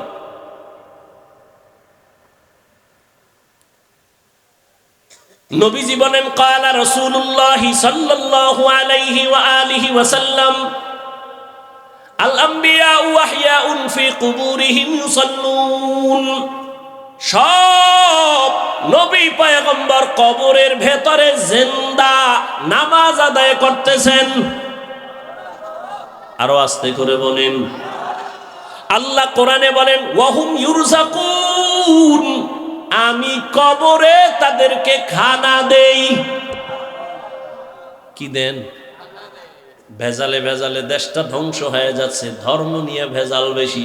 একদল কয় নবী মরেই নাই, আর একদল কয় নবীরা কবরে মইরে গেছে আর কিয়ামতের আগে জিন্দা হবেই না। আচ্ছা, নবীজির হায়াত কত আগে বলেন না কেন? একদল কয় নবী মরেই নাই, হিনারে আবার ছন্দ মিলায় কয়। ওয়াহাবিরা বলে নবী মরিয়া গেছে, মরে নাই নবী জিন্দা এখন আছে। ওয়াহাবিরা বলে নবী মরিয়া গেছে। আচ্ছা, যদি নবী নাই মরেন তো 63 বছরের হিসাব কেন? দ্বিতীয় কথা হলো নবীর জানাজা হইছে নি? নবীজি বলেন আমার সোমবার দিন চাষতের সময় ইন্তেকাল হয়ে গেল, জোহরের নামাজের আগে সোমবার নবীর ইন্তেকাল, বুধবার দিন যায় রাতের তাহাজ্জুদের সময় দাফন। নবী নিজেই বলেন মাইয়িত মরে গেলে দ্রুত দাফন করো, দেরি করিও না, মাইয়িতের কষ্ট হয়। রহমতের নবীর দাফনে কেন সোমবার থেকে বুধবার দেরি করা হলো? বলে নবী ইন্তেকালের পরে বিশাল দুইটা সমস্যা, গোটা দুনিয়া ব্যাপী দুই সমস্যা সমাধানের জন্য বুধবার পর্যন্ত গেল। এক সমস্যা, নবীজি খলিফা কারে মানাবে নবী বলেন নাই। দুই সমস্যা, নবীজির দাফন হবে কোথায়? মক্কাওয়ালারা কামগো দিকে পাঠাও, মদিনার আনসার কামগো দাও। দুই সমস্যার সমাধান দিতে গিয়া আব্বা এক সমাধান দিলেন, আব্বার মেয়ে আর একটা সমাধান দিলেন। আব্বা হলেন আবু বকর সিদ্দিক রাদিয়াল্লাহু তাআলা আনহু, আর আম্মা হলেন তার কন্যা আয়েশা রাদিয়াল্লাহু তাআলা আনহা। দুইজনে দুই সমাধান দিয়ে দিলেন। আম্মা জান আয়েশা রাদিয়াল্লাহু আনহা, যার সাথে নবীর বিবাহ হলো, আম্মা জানের বয়স মাত্র 6 বছর। নবীর সাথে বিয়া হলো কয় বছরে? কথা বল না কেন? 6 বছর। নবীজির ঘরে আম্মা জান আসছেন তখন 9 বছর। 9 বছর বয়সে আম্মা জান নবীর ঘরে আসলেন। আম্মা জানের যখন 18 বছর বয়স, নবী তখন বিদায় নিলেন। 6 বছরে বিয়া, 9 বছরে ঘরে আসলেন, 18 বছরে আম্মা জানের তখন নবী চলে গেলেন। হিসাব বুঝলে বলেন আম্মা জান নবীর ঘর করলেন কতদিন? কয় বছর? 9 বছর। 18 বছরে তো আমগো মেয়ে গো বিয়েই হয় না, এর মধ্যে আবার আগুন ডালে কয় বাল্য বিবাহ বন্ধ। কোরআনের আইনের সাথে বৃদ্ধাঙ্গুলি দেখানো। ভাইরা আমার, আম্মা জান আয়েশা রাদিয়াল্লাহু আনহা বলেন আমি 18 বছরের নারী, মাত্র নবীর সোহবত পেলাম 9 বছর। এই 9 বছরে আমি কি পেয়েছি? রহমতের নবীর দোয়ায় 2000-এর উপরে হাদিসের হাফেজা হয়ে গেছি। কয় বছরে? 9 বছরে। 18 বছরের নারী। আমনের ঘরের নারী কয়টা হাদিস পড়ে? না পারলেও তো কইবেন পারে না। আমনে কয়টা পারেন? 1000? 1000 না তো আপনি আহলে হাদিস হইলেন কেমনে? চাপাবাজি। আল্লাহ হেদায়াত দান করুন। আমিনও কয় না। যদি কবুল হয়ে যায়, বাঙালি বড় চালু না। আল্লাহ হেদায়াত দান করুন। ভাইরা আমার, আম্মা জান সমাধান দিলেন একটা, বাবা আবু বকর সমাধান দিলেন আর একটা। এই দিতে গিয়া নবীর ইন্তেকাল সোমবার দিন জোহরের আগে, দাফন হলো বুধবার দিন তাহাজ্জুদের সময়। তো নবীর জানাজা হইছে না? জিন্দা ব্যক্তির জানাজা হয়নি। হ্যাঁ, কেন বলে নবী মরে নাই। আর এক দল কয় নবীরে যে কবরে গেছে মইরা আর জিন্দা হবে না। এবার এটারে টিকাইতে না পাইলে এবার কথা আছে বুঝলাম মানি জিন্দা। আল্লাহ কইছে খানাও দেয়, কি খায় রুটি না ভাত? যদি রুটি বা ভাত খায় প্লেট পায় কই, গেলাস পায় কই, ওখানে কেমনে খায়? এরকম ফালতু মানুষ আছে না? আউযুবিল্লাহ বিসমিল্লাহ পারে না, ইমামের আটকানের লেগে একদিন কয় হুজুর মুসা নবীর মার নামটা কোন তো? ইমাম সাহেব যখন কইছে এটা দেখে দেখে কাইল জানাম, চায়ের দোকানে গিয়ে লাগাই দিছে, কি ইমাম রাখছো কিচ্ছু জানেন না। আছে না নাই? আল্লাহ হেদায়াত দান করুন। কিছু মানুষ আছে মানে কথা কইতে পারলেই নিজেরে অনেক বড় মনে করে। আল্লাহ হেদায়াত দান করুন। ভাইরা আমার,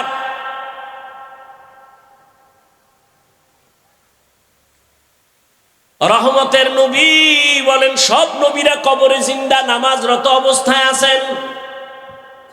যারা প্রশ্ন করে নবী কেমনে খায় কেমনে খায়, আমি তাদের জন্য একটা প্রশ্ন রেখে যাই।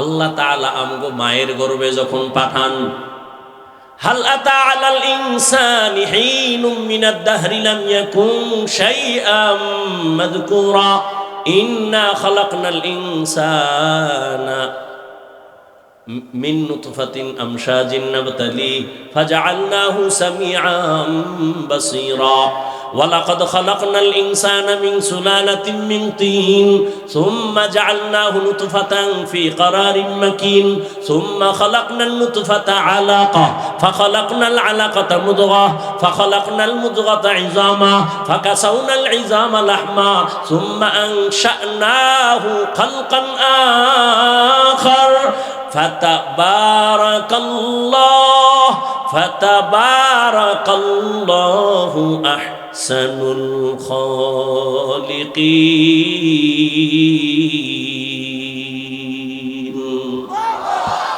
আল্লাহ তাআলা বলেন আমি মানুষকে নাপাক পানির থেকে বানাইলাম। আমি না লাগা আহলে দিল কি নজর সে রূহ করতা যা শাহ দৌলত সব ফকির গর নেক নেহে শাহ দৌলত সব ফকির গর নেক নেহে जिंदगी में बंदगी तू कर नहीं जिंदगी में बंदगी तू कर नहीं जिंदगी बे बंदगी शर्मिंदा है जिंदगी बे बंदगी शर्मिंदा है जिंदगी में बंदगी कुन बंदगी बंदगी बे जिंदगी शर्मिंदगी। মায়ের গর্ভে আল্লাহ বাচ্চা দেওয়ার পরে রুহু দেননি। রুহু যখন আসে তখন সে মরা না জিন্দা? বাচ্চার তখন ক্ষুধা লাগেনি, খানা দেয় কে? খাওয়ার পরে পেট ভরেনি, ভরলে বাথরুম লাগেনি, হাই কমট কই ভাইব হে আনো। বাচ্চা মায়ের গর্ভে জিন্দা, খানা দেন আমার আল্লাহ। বলো ওই মায়ের গর্ভের বাচ্চা কেমনে খায়? খাওয়ার পরে পেট ভরে আবার বাথরুম কেমনে করে? কোথায় তার টয়লেট আছে? এই প্রশ্নের যেদিন জবাব যেদিন দিবি ওই দিন আমি জবাব দিব নবীরা কবরে কেমনে খায়। ওই জবাব ওদিন দিব যেদিন এই জবাব দিবা। আসলে সব ঝামেলা আল্লাহর ভয় নাই। কি নাই? আল্লাহর ভয় নাই। আল্লাহ হেদায়াতের দৌলত আমাদের সকলকে দান করে। ভাইরা আমার, রহমতের নবী বাইতুল মাকদিসে গেলেন, জিবরাইল আমিন সেখানে নামাইলেন। নামানোর পরে বোরাকটা খুঁটির সাথে বাঁধলেন। জিবরাইল দাঁড়াইয়া আজান দেওয়া শুরু করলেন। সব নবী রাসূল সেখানে হাজির। এখান থেকে আরেক মাসআলা, জিব্রাইল কেন বোরাক বানলেন? পালায়ে যাবে নাকি? বলে না তো। কেন? কয় উম্মতের মাসআলা নাও, নিজের মাল নিজে হেফাজত করো, সুন্নত। নিজের মাইয়া পোলা নিজে হেফাজত করো, নিজের স্ত্রী নিজে হেফাজত করো। কি? নিজের মাল নিজে হেফাজত করো। দরজা লাগায় বলো তাওয়াক্কালতু আলাল্লাহ। দরজা খুইলা ভরসা করলে হবে না। বিয়ে করার আগে যৌতুক কি কি চায়? কয় যৌতুক হলো বিদেশ যাওয়ার ভিসা দাও। তুই কি একা যাবি? কয় হ্যাঁ। একা। তো বউ পাহারা দিবে কে? বলে ছোট ভাই। কি নাউজুবিল্লাহ, দুনিয়ার আকাম করে নাউজুবিল্লাহ। আল্লাহ হেদায়েত দান করুন। আমি মাঝে মাঝে বলি পীর সাহেবের মুরিদ আর তাবলীগের চিল্লাওয়ালা আর মক্কার হাজী, তোমার ইমানের পাওয়ার কত? মাইয়া পোলার বিয়ার সময় টের পাওয়া যায়। 5 তলা বিল্ডিং এর ছাদ, রাত্র 12টায় ধুম ধুম আওয়াজ, পুরা এলাকা কাঁপে। কি ও ইমাম সাহেব ঘুমাইতে পারে না, বেরোয় কয় হাজী সাহেব। আওয়াজ হয় কি? এর কয় দাওয়াত পান নাই। কি ও? কয় আমার মাইয়ার বিয়ার গায়ে হলুদ চলে ছাদের উপরে। গায়ে হলুদ হারাম, হারাম, হারাম, কবিরা গুনাহ। বলার দায়িত্ব আমার, মানবেন কিনা সে দায়িত্ব আপনার। যৌতুক হারাম, গায়ে হলুদ হারাম। এইরকম আকাম কইরা বিয়ে হইলে এর গর্বে আনোয়ার শাহ আসবে? আল্লাহ হেদায়েত। কালা জাহাঙ্গীর আইব। আল্লাহ হেদায়েত দান করুন। ভাইরা আমার,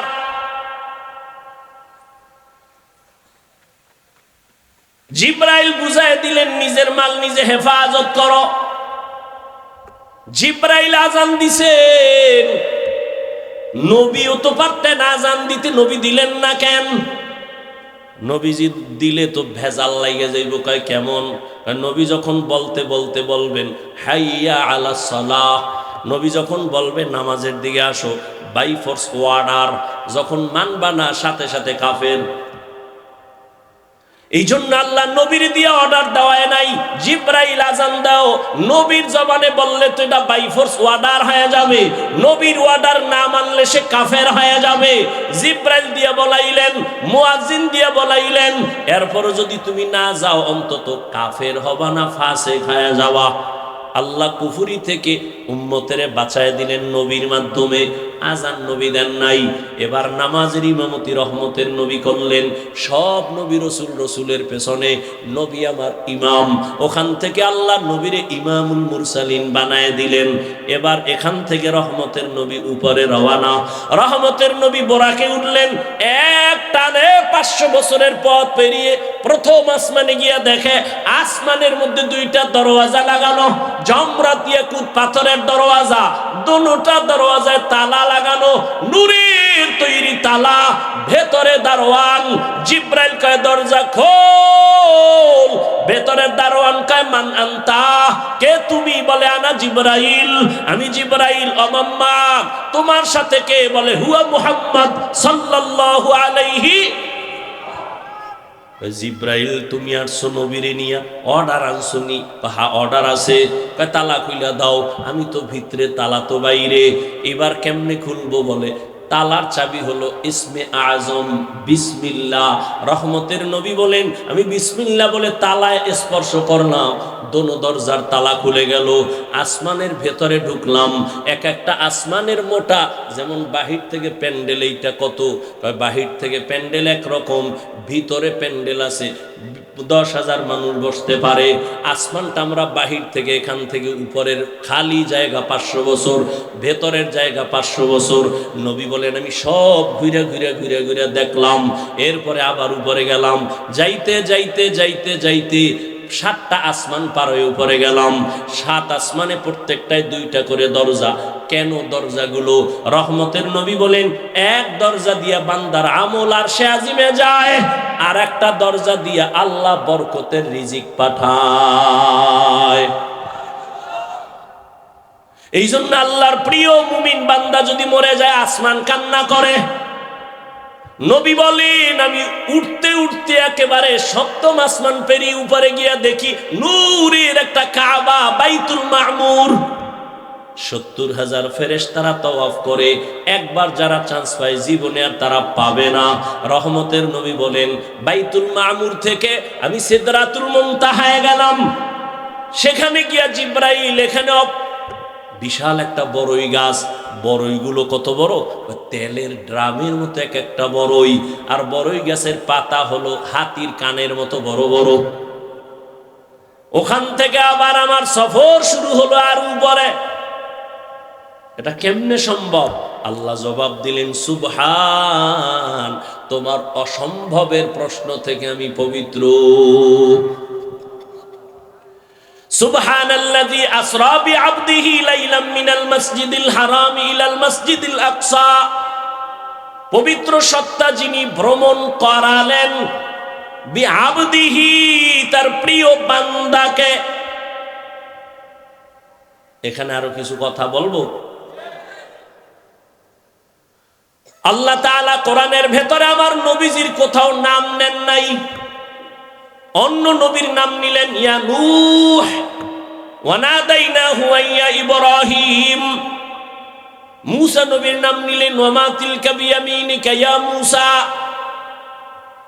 ইসমাঈল নবীর নাম নিলেন, ইব্রাহিমের নাম নিলেন, নূহের নাম নিলেন, দাউদের নাম নিলেন, সুলাইমানের নাম নিলেন।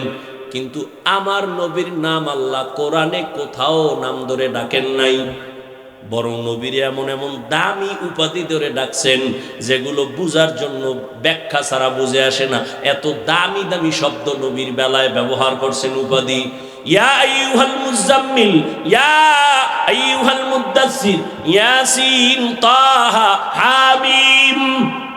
নবীকে উপাধি দিলেন রহমাতুল লিল আলামিন, নবীর উপাধি ধরলেন খাতামুন নবিয়্যিন, নবীর উপাধি দিলেন। আল্লাহ বললেন কেন, বান্দা বললেন কেন? এর জবাব চারটা। আল্লাহ নবীর এখানে বান্দা কেন বললেন? এত দুর্বল শব্দ। হিন্দুরাও আল্লাহর বান্দা, ইহুদিরাও আল্লাহর বান্দা, খ্রিস্টানও আল্লাহর বান্দা, আমরাও আল্লাহর বান্দা। নবীরও বললেন বান্দা। বান্দা বলার চার কারণের প্রথম কারণ,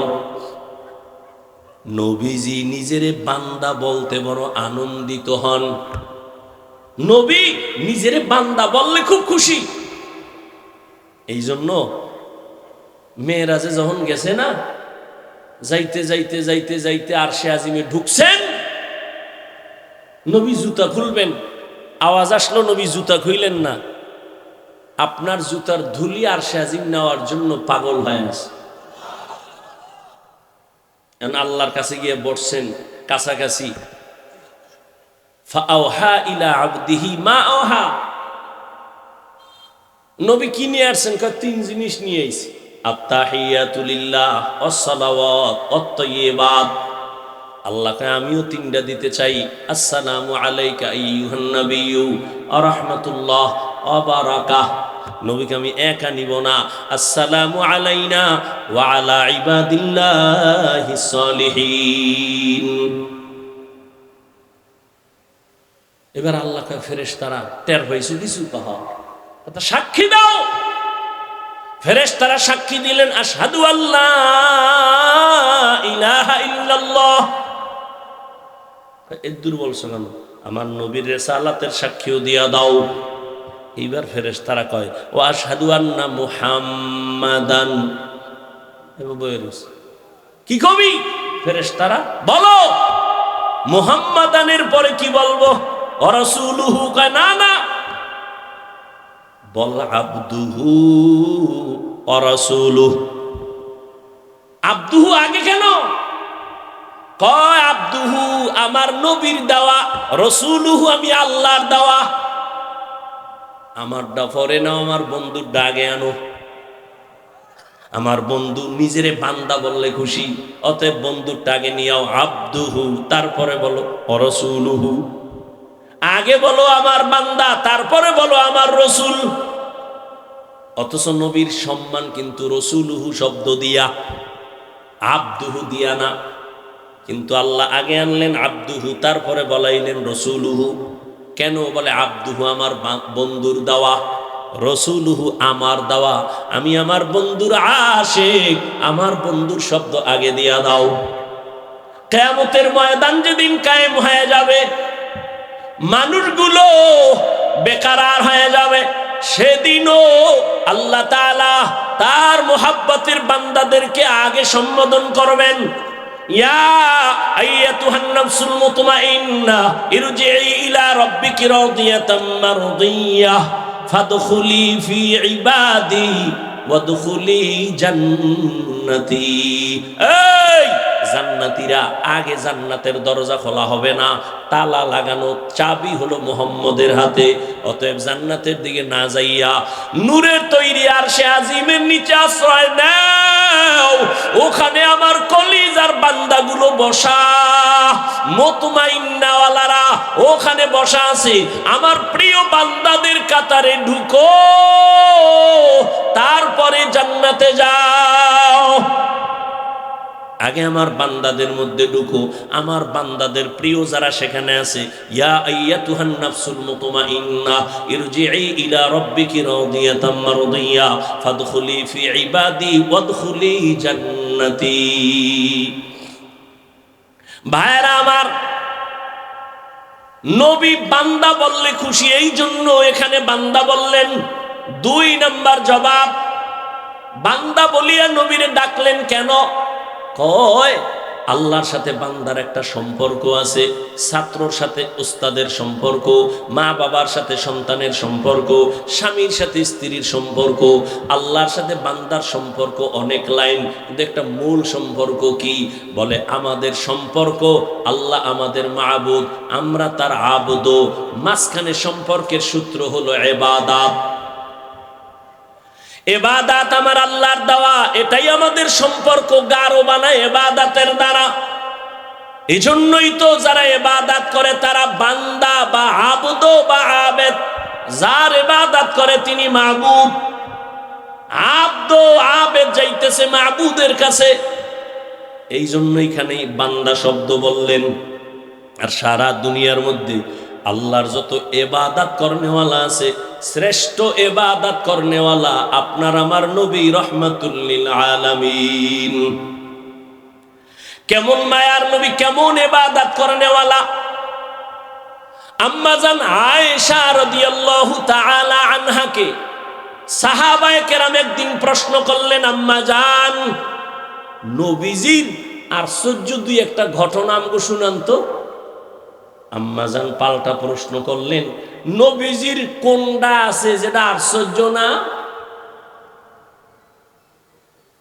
রহমতের নবীর এমন কি ঘটনা আছে যেটা আশ্চর্য না? সবই তো আশ্চর্য। তবে শোনো, একটা ঘটনা মাত্র শুনাই, বলবো? আল্লাহ কবুল করেন। আম্মা জান আয়েশা রাদিয়াল্লাহু তাআলা আনহা বলেন, ও পর্দার আড়ালের আম্মা জানেরা, আম্মা জান আয়েশা রাদিয়াল্লাহু আনহা বলেন, আমি একদিন এশার নামাজ পড়ে হুজরায় বসা, এশার নামাজের পরে রহমতের নবী আসলেন। রহমতের নবী আসা মাত্র আমার ঘর আলো হয়ে গেল। নবীরে দেখি মুস্কি হাসতেছেন, আর আমারে কয়, ও হুমায়রা। ইয়া রাসূলুল্লাহ লাব্বাইক, আজকের রাত্রটা আমার একটু ছুটি দিবেননি? আজকের রাত আমাকে একটু ছুটি দিবেননি? কে কয়? দেখছেন কে কয়? নবী। কারে কয়? আয়েশা রাদিয়াল্লাহু আনহাকে বলেন, আজকের রাত আমার একটু ছুটি দিবেননি? আপনারা চাননি ছুটি? হ্যাঁ, কি এর ছুটি? আউলা জাউলা দৌড়, টেলিফোন করলে বলে এই সময় টেলিফোন কেন, খবর আছে। রহমতের নবী, উম্মতের আদর্শ। আম্মা জানকে বলেন, নবী বললেন, ও হুমায়রা আমাকে আজকের রাতের ছুটি দিবেননি? আম্মা জান কয়, ভাবতেছিলাম নবী বোধহয় অন্য কোনো বিবির ঘরে হয়তো যাবেন। আমি হাসি দিয়ে বললাম, ইয়া রাসূলুল্লাহ, সব সময় ভয়ে থাকি, আমার বয়স কম, কখন জানি না অজান্তে বেয়াদবি হয়, আপনি আমার কাছে অনুমতি চাইবেন আর আমি বলবো না, এটা কেমনে হয়? আমি মনে মনে ভাবলাম নবী বোধহয় অন্য বিবির ঘরে যাবেন, কিন্তু রাতের গভীর, আমি আয়েশা ঘুমের বাহানা করে শুয়ে পড়লাম, নবী বোধহয় অন্যের ঘরে যাবেন। হঠাৎ করে আমি খেয়াল করে দেখলাম, আমি ঘুমের বাহানাই আসি, নবীজিরে দেখতেছি আমার হুজুরার পাশে রহমতের নবী নামাজে দাঁড়ায় গেলেন। মায়ার নবী কারো ঘরে আর গেলেন না, রহমতের নবী নামাজে দাঁড়াইলেন। নামাজে দাঁড়াইয়া একা একা গোপনে কি যেন পড়েন, সূরা কেরাত শুরু করলেন, আলহামদু পড়তেছেন। আমি আয়েশা কান লাগায় শুনতেছি, নবী অঝোর দাঁড়ায় কাঁদতেছেন। কান্না করতে করতে নবীজির দাড়ি মুবারক বেয়ে বেয়ে চোখের পানিগুলো পড়তেছে, নবীর কান্না। আলহামদু সূরাটা শেষ, এরপরে নবী সূরা বাকারা শুরু করলেন। ভাবলাম আমার নবী বোধহয় কয়েক পৃষ্ঠা পইরা রুকুর মধ্যে যাবেন, কিন্তু না, সাহাবারা, আমি আয়েশা খেয়াল করতেছি নবী পুরা সূরা বাকারাই শেষ করে ফেললেন। নবী পড়তেছেন আর কাঁদতেছেন, পড়তেছেন আর কাঁদতেছেন। নবীজির কান্নায় বুক ভেসে যায়, দাড়ি ভিজে ভিজে পানি পড়ে বৃষ্টির মতো। ভাবলাম নবী সূরা বাকারাটা শেষ করে রুকুর মধ্যে যাবেন, না, রহমতের নবী পরের সূরাটাও তেলাওয়াত শুরু করলেন। তেলাওয়াত চলতেছে চলতেছে, মায়ার নবীর চোখের পানি পড়ে দাড়ি মোবারক ভিজে যাইতেছে। নবীজি সূরা বাকারার পরে সূরাটা পড়তেছেন, মাঝখানে না সেই সূরাটা পুরাই শেষ করলেন। এরপরে ভাবলাম নবী রুকুতে যাবেন, দেখলাম না, নবী তারপরের সূরাটাও শুরু করলেন। আর কান্না বন্ধ নাই, নবী পরের সূরাটা 3 নাম্বার সূরা পুরাটাই শেষ করে ফেললেন। এরপরে নবী রুকুতে যাবেন না, নবী দেখি আবার পঞ্চম সূরা তেলাওয়াত শুরু। মায়ার নবীর কান্না, মনে হয় যেন দুনিয়া কম্পমান হয়ে গেল। নবীর কান্না চলতেছে, তেলাওয়াত চলতেছে, কান্না চলতেছে, গভীর রাতে আর তেলাওয়াত চলতেছে দীর্ঘ সময়। মনে হয় যেন রাত এখন শেষ হয়ে যাবে। নবী মাত্র প্রথম রাকাতে নামাজের তেলাওয়াতে আছেন, চোখের পানিতে নবীর জামা ভিজে যাচ্ছে, দাড়ি ভিজিয়ে গেল। দীর্ঘ সময় আমি আমার আয়েশার হায়াতে নবীকে এত কান্না দেখি নাই, এত কষ্ট দেখি নাই। দীর্ঘ টাইম দাঁড়াইয়া তেলাওয়াত করার পর মায়ার নবী সবে মাত্র রুকুর মধ্যে চলে গেলেন।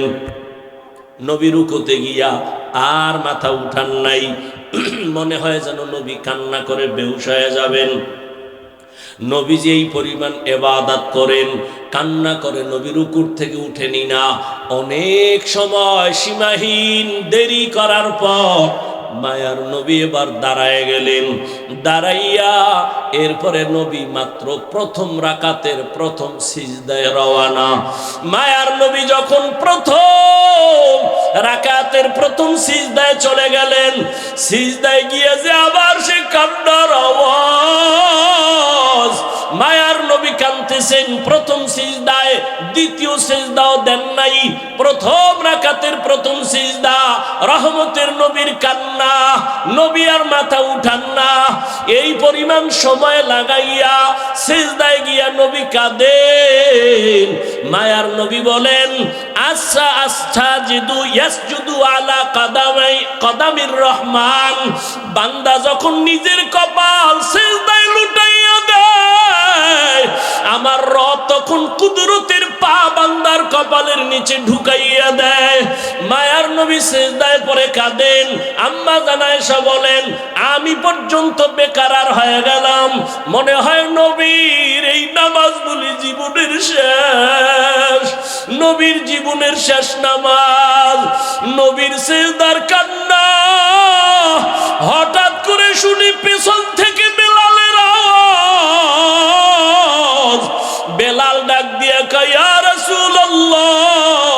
আমি ফজরের আজান দেওয়ার জন্য চলে আসছি, তাড়াতাড়ি আপনি প্রস্তুতি গ্রহণ করেন। আজানের সময় কাছাকাছি চলে আসছে, ফজরের সময় অতি নিকটবর্তী। আম্মাজান বলেন, নবী মাত্র প্রথম রাকাতের প্রথম সিজদায়, এখনো কান্না। ওদিকে বেলালের আওয়াজ, ফজরের সময় কাছাকাছি, দ্রুত রেডি হয়ে যান। আম্মাজান আয়েশা রাদিয়াল্লাহু আনহা বলেন, আমার মায়ার নবীর এই রকম আশ্চর্য হাজারো ধরনের ঘটনা। আম্মাজান একদিন বলেন, ইয়া রাসূলুল্লাহ, আপনি জীবনে তো কম কষ্ট করলেন না, আপনার জীবন মনে হয় দুঃখে দুঃখে গেল। তবে আমি আয়েশা জানতে চাই, আপনার জীবনের বেশি দুঃখের ঘটনা কোনটা? বলা মাত্র নবী হাউ মাউ করে কান্না শুরু করলেন আর বলেন, ও আয়েশা, তায়েফের ময়দানের ঘটনা আমার বড় হৃদয় বিদারক, আমি সহ্য করতে পারি না। তায়েফের ময়দানে আমি গেলাম, এদিকে আমার বাবাও নাই, মাও নাই, আমি বড় ইয়তীম। সন্তান বিপদে পড়লে বাবারে টেলিফোন করে, বাবা কই আছো, আসো, আমার উপরে বিপদ চলে। মা থাকলে টেলিফোন করে বলে, মা একটু দোয়া করিও। মায়ার নবী বলেন, আমি বাবা বলিয়া জীবনে ডাক দিতে পারি নাই। 6 বছরে মা হারা আমি মুহাম্মদ, 8 বছরে আমার দাদাকেও আমি হারায় ফেললাম। আমার এত কষ্ট, আমার জীবনটা কষ্টে কাটিয়ে গেল। আমাকে 1 দিন না 2 দিন না 3 বছর পর্যন্ত শিয়াবে আবু তালিবে আমাকে গৃহবন্দী করে রাখলো। চতুর্দিকের পাহাড় মাঝখানে আমাদের আটকাইলো, পানি দেয় না, খানা দেয় না। আমি রহমতের নবী গাছের পাতাগুলো ছিঁড়ি ছিঁড়ি চাবাইয়া চাবাইয়া খাইয়া আমার পেটের ক্ষুধা নিবারণ করছি। আমি এত কষ্টের মাঝে গেলাম তায়েফের ময়দানে দাওয়াত দেওয়ার জন্য। ওই তায়েফের পাগল কাফেরেরা ওদের বাচ্চাগুলোকে আমার পেছনে লেলিয়ে দিল। বাচ্চাগুলো পাথর হাতে নিয়ে বৃষ্টির মতো মারতে যখন শুরু করলো, একদিকে গালি দেয় আর অন্যদিকে পাথরের আঘাত। পাথর পরে পরে আমার শরীর রক্তে রঞ্জিত, রক্ত পরে আমার জুতা পর্যন্ত আটকায় গেল। আমার আল্লাহ পর্যন্ত বেজার হইয়া জিবরাইলকে পাঠায় বলে, যাও তায়েফের জমিন উল্টাইয়া সব ধ্বংস করে দাও। আমাকে এই পরিমাণ পাথর মেরে মেরে ওরা তাড়ায় দিল। একটা ব্যক্তি ছাড়া কেউ আর কালেমা পড়লো না। আমি মাকেও পাইলাম না, বাবাকেও পেলাম না। এই পরিমাণ কষ্ট আমার, রক্ত মাখা অবস্থায় আমি হাঁটতে হাঁটতে মক্কার দিকে রওয়ানা।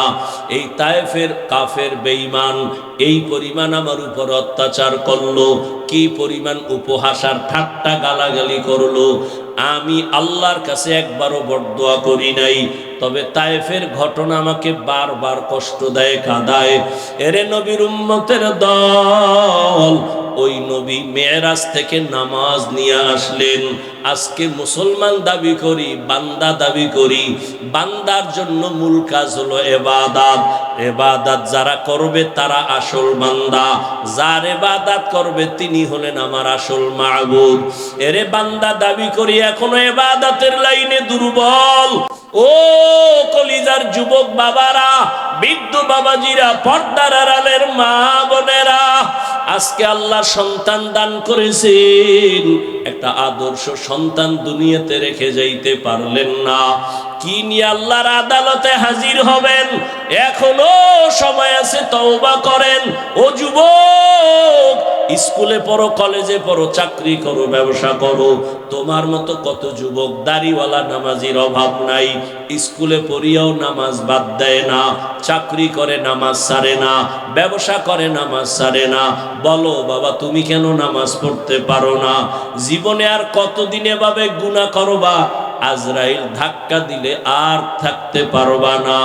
এরে পর্দার আড়ালের আম্মা জানেরা, বোনেরা, আপনার মতো কত মা এখনো আছে পর্দা করে, স্বামীর মাল হেফাজত করে, মোবাইলে সময় নষ্ট করে না, আল্লাহর মোহাব্বত নিয়ে স্বামীর মাল হেফাজত করে। আপনি কেন পারবেন না? একটা আদর্শ সন্তানের মা হইয়া কবরে যান। আপনার সন্তানের ব্যবহারে যেন কোনোদিন কোনো মুরব্বী কষ্ট না পায়, আপনার সন্তানের আচরণে কোনোদিন যেন মা বাবা আলেম ওলামারা কষ্ট না পায়। আপনার সন্তান ডাক্তার হবে, তবে বেয়াদবি যেন না করে। আপনার সন্তানকে ইঞ্জিনিয়ার বানাবেন, কোনোদিন যেন খারাপ আচরণ না করে। মানুষ তখন দোয়া করবে। ও পর্দার আড়ালের আম্মা জানেরা, ও বৃদ্ধ বাবাজিরা, আল্লাহ পাক সন্তান অনেকের দেয় না, কত কান্না কাঁদে।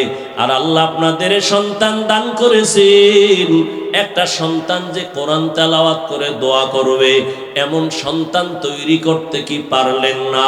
দুনিয়াতে যত ভালো সন্তান আছে, মা বাবার দোয়া, মায়ের অবদানের কারণে। মদিনাতুল মুনাওয়ারা থেকে ভারতের জমিনে আসছেন এক আল্লাহর বান্দা, কালেমার দাওয়াত নিয়া। নাম আপনারা সবাই জানেন, খাজা মুঈনুদ্দিন চিশতি আজমিরি রহমাতুল্লাহি আলাইহি। ভারতের জমিনে আসিয়া ভারতবর্ষে দাওয়াত দিলেন। দাওয়াত দিয়া দিয়া লক্ষ লক্ষ বিধর্মী কালেমা পড়লো। খাজা মুঈনুদ্দিন বড় আনন্দিত। একদিন মায়ের সামনে খুব আনন্দ করে, মা ডেকে বলে, খাজা মুঈনুদ্দিন এত আনন্দ কেন করো?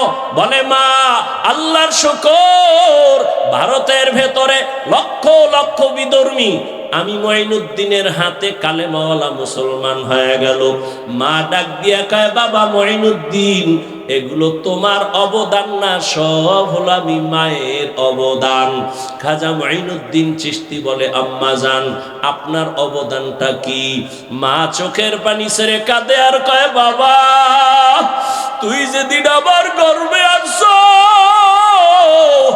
আমি আল্লাহর কসম করে বলি একটা রাত ঘুমাই নাই।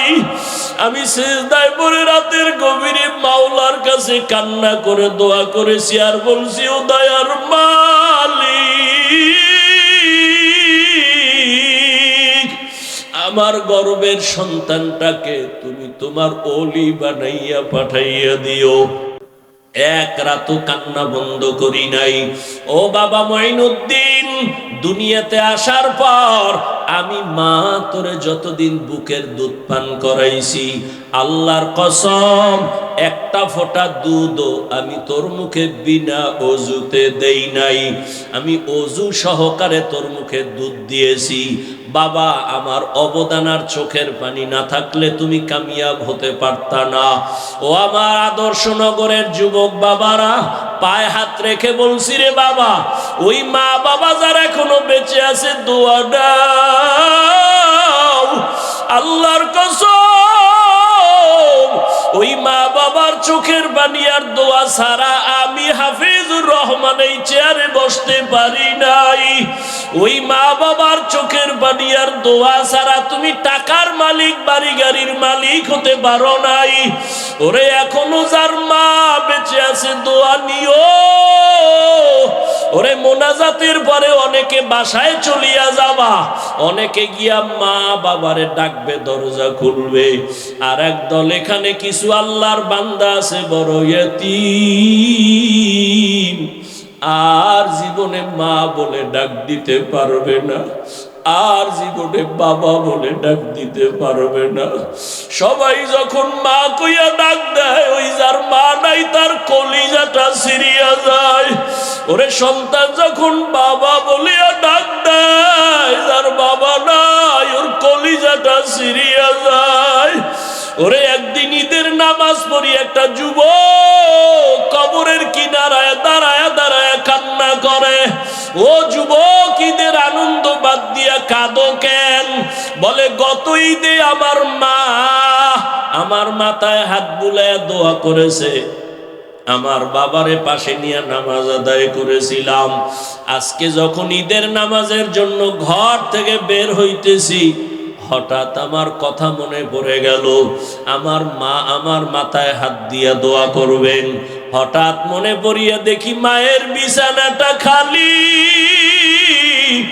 আমার মা সাদা কাফনে কবরে পড়ে আছে, আমার বাবাও নাই, আমি বড় ইয়তীম। ও মা হারা বাবা হারা, অনেকের মা বাবা ছিল বড় গরিব, কষ্ট করিয়া করিয়া তোমাকে আমাকে মানুষ বানাইছেন। কত বাবা গরিবী হালাতে ছিলেন, বাবার মানে মাঝে মাঝে মনে চাইতো ইলিশ মাছ কিনিয়া খানা খাবে, টাকার অভাবে খেতে পারে নাই। মায়ের মাঝে মাঝে মনে চাইতো আঙ্গুর বেদানা খাবে, টাকা নাই, খেতেও পারে নাই। আজকে তুমি সন্তান, তোমার ঘরে কত মাছ কত ফল, কি লাভ হবে? ওই মা বাবারে আর পাইবা না, আর জীবনে ফল খাওয়াইতেও পারবা না।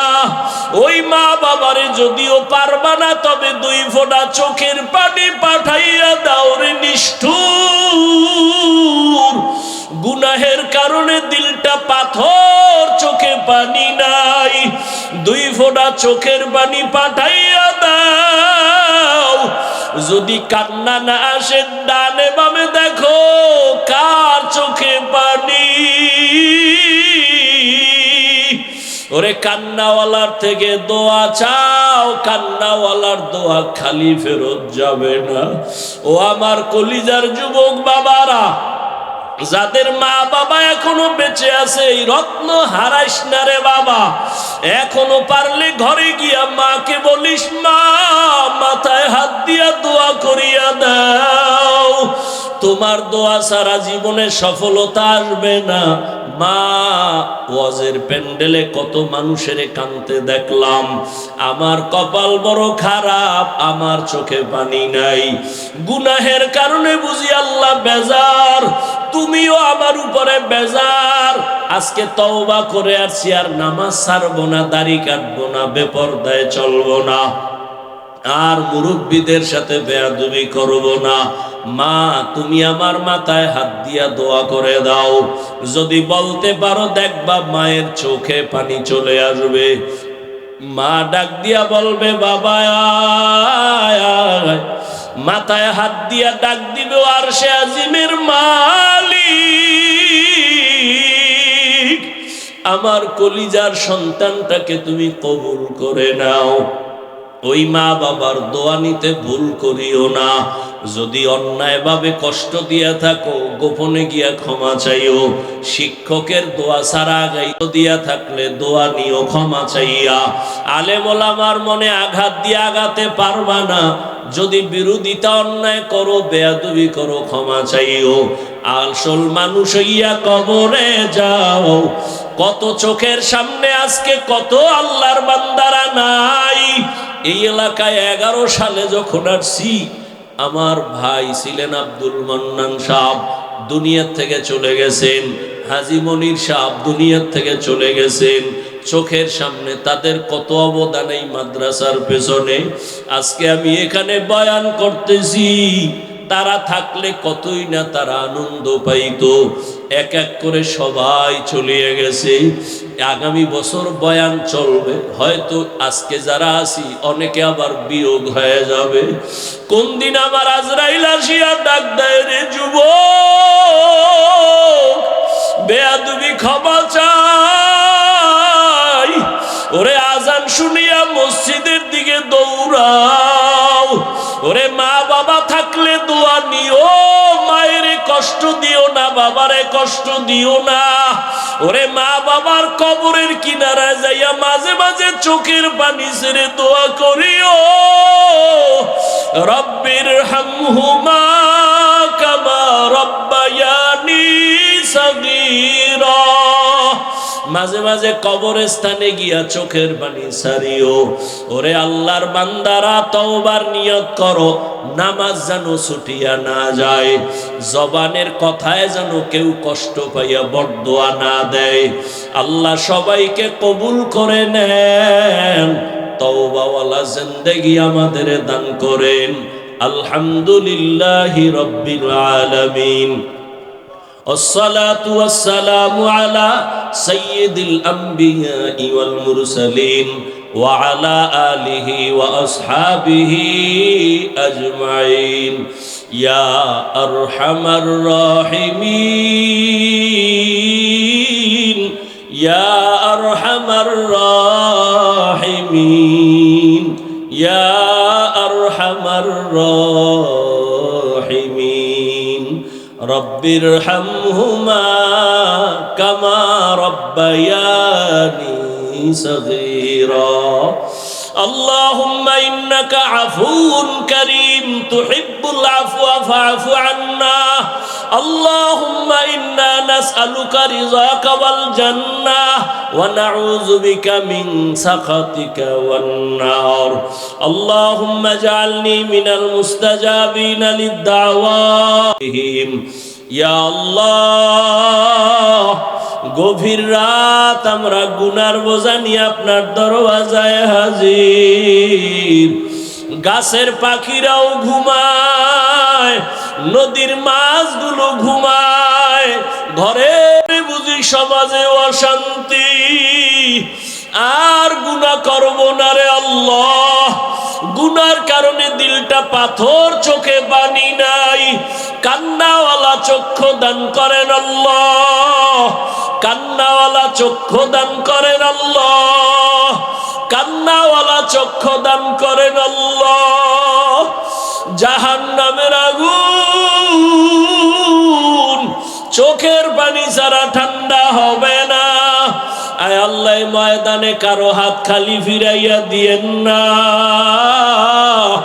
ওলামায়ে কেরাম মুরব্বি হাজী সাহেব ব্যবসায়ী চাকরিজীবী আয় আল্লাহ আমার কলিজার যুবক কত ছাত্র ভাই পর্দার আড়ালে কত মা বোনেরা হাত তুলেছেন কাউকে খালি ফিরাইয়া দিয়েন না ও আল্লাহ আপনি যদি ফিরাইয়া দেন জাহান্নাম ছাড়া উপায় নাই দুনিয়াতে সূর্যের গরম সইতে পারি না মশার কামড় সইতে পারি না রে আল্লাহ একটা বেতের বাড়ি সইতে পারি না গুনাহ নিয়ে কবরে গেলে জাহান্নামের আগুনের গরম সাপ বিচ্ছুর আঘাত দুই পার্শ্বের মাটির চাপ কেমনে সহ্য করব তওবা করেছি আর গুনাহ করব না রে আল্লাহ মেহেরবানি করে দয়ার নজরে আমাদের জীবনের সবার গুনাহগুলো মাফ করে দেন আল্লাহ